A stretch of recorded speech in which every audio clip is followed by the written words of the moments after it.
In 2013, the UK changed its laws regarding disclosure of public records.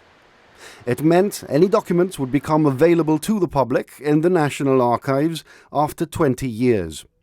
But there are exemptions, one of them being the protection of national interests. There are 4 documents cataloguing cabinet discussions over relations with Gibraltar between 1997 and 2000. These remain undisclosed.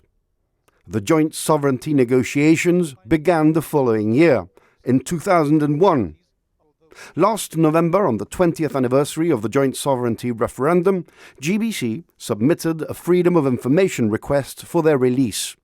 We argued that, given the importance of the referendum, there was an interest in Gibraltar for the UK's internal discussions over the rock to be a matter of public record.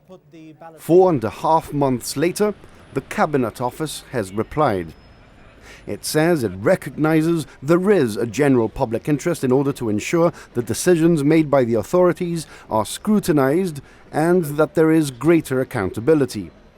It also acknowledges the government's foreign policy should be evaluated by the public. However, it says it needs to balance this against the UK's ability to pursue its national interests.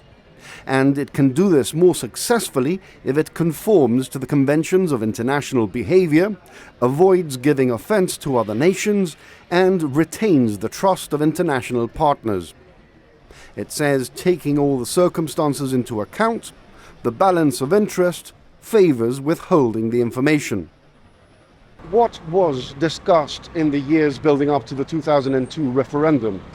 Gibraltar remains in the dark, and the only clues can be found here in Peter Hain's book Outside In, published in 2012, where one of the architects of the joint sovereignty discussions talks about the tensions between Gibraltar and the Cabinet Office.